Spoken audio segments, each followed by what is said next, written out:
আসসালামু আলাইকুম প্রিয় বন্ধুরা, সবাইকে আমন্ত্রণ জানিয়ে শুরু করছি আজকের রেসিপি। আর আজকে আমি তৈরি করে দেখাচ্ছি আমার বাসায় যখন মেহমান আসে আমি কিভাবে ঝটপট চিলি চিকেন তৈরি করে ফেলি সেই রেসিপিটা। যদি ভালো লাগে তাহলে অবশ্যই কমেন্ট করে জানিয়ে দিবেন। তো চলুন কি কি আমার উপকরণ লাগে সেগুলো দেখিয়ে দিচ্ছি। লাগছে এখানে আমার হাফ কেজি চিকেন, আর চিকেন আমি বোনলেস চিকেন নিইনি, বোনসহ চিকেন নিয়েছি। চাইলে আপনারা বোনলেস চিকেন নিতে পারেন। আর চিকেনটা আমি একটু লম্বা করে কেটে নিয়েছি।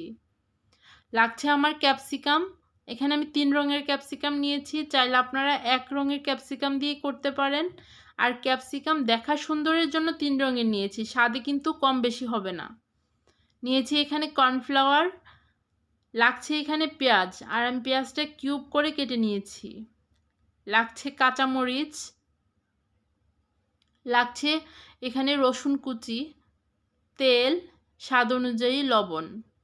আর নিয়েছি এখানে 1 চা চামচ পরিমাণ চিনি, 1.5 চা চামচ পরিমাণ সয়া সস, 1.5 চা চামচ পরিমাণ গ্রিন চিলি সস। লাগছে এখানে গোলমরিচের গুঁড়ো, আমি এখানে 1 চা চামচ নিয়েছি। আর এখানে নিয়েছি একটা অর্ধেক পাতিলেবুর রস। চলুন প্রস্তুত প্রণালীতে চলে যাচ্ছি। চুলায় বসিয়ে দিলাম প্যান, আর প্যানে দিয়ে দিচ্ছি এখানে আমি 2 টেবিল চামচ পরিমাণ তেল। তেলটা একটু গরম হয়ে আসছে, তাতে দিয়ে দিলাম রসুন কুচি। রসুনটা জাস্ট একটু ব্রাউন হয়ে আসলেই দিয়ে দিব চিকেনটা একটু নেড়ে চেড়ে আমি ভেজে নিব। আর তার আগে আমি এখানে দিয়ে দিব স্বাদ অনুযায়ী লবণ।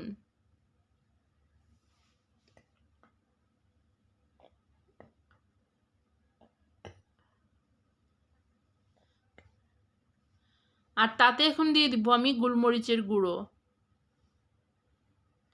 এখন আমি নেড়ে চেড়ে খুব ভালোভাবে মিশিয়ে নিব।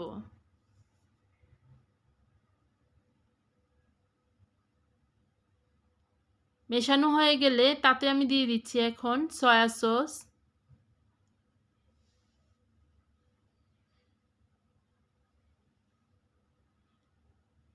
দেখুন এখানে আমি একটু আদা গ্রেট করে দিয়ে দিব। আর চিকেন থেকে যে ঝোলটা উঠে এসেছে সেটা দিয়েই চিকেনটা খুব ভালোভাবে রান্না হয়ে যাবে। আর দিয়ে দিচ্ছি এখন কাঁচামরিচ। আমি চুলার আঁচটা একদমই হাই করে দিয়েছি, কারণ চাইনিজ রান্নাটা একটু হাই হাই আঁচেই রান্না করতে হয় তাই। আর এখন দিয়ে দিব ক্যাপসিকাম। একটা টিপস, ক্যাপসিকামটা দেওয়ার সাথে সাথে চিনিটা দিয়ে দিবেন, তাহলে কালারটা চেঞ্জ হয়ে যাবে না।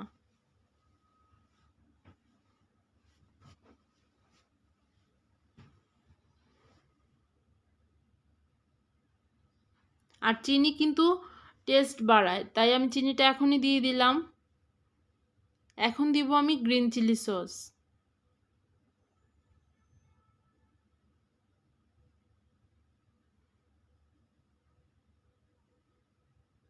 নেড়ে চেড়ে মিশিয়ে নিচ্ছি। এখন দিয়ে দিব আমি তাতে লেবুর রস।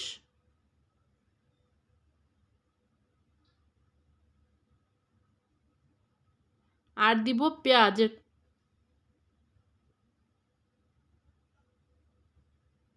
দিয়ে খুব নেড়ে চেড়ে মিশিয়ে নিচ্ছি। আর দেখুন খুব ভালোভাবে সেদ্ধ হয়ে গেছে, আর চকচকে একটা ভাব চলে আসছে সবজিতে।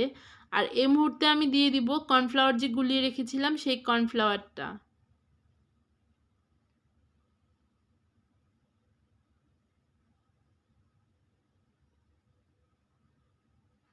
তো দেখুন আমি নেড়ে চেড়ে মিশিয়ে নিচ্ছি।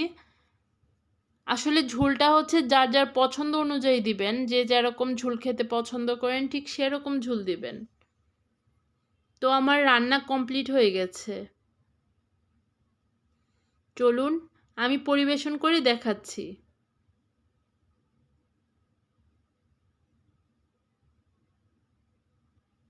দেখতে না যত সুন্দর হয়েছে, খেতে কিন্তু দারুণ হয়েছিল। ভাত, রাইস, ফ্রাইড রাইস, পোলাও, চাইলে আপনারা রুটির সাথে বা পরোটার সাথেও খেতে পারেন। আর খালি খেতেও কিন্তু মন্দ লাগে না। আমি কিন্তু খুব তাড়াতাড়ি করে হাপুস হুপুস খালিই খেয়ে ফেলি।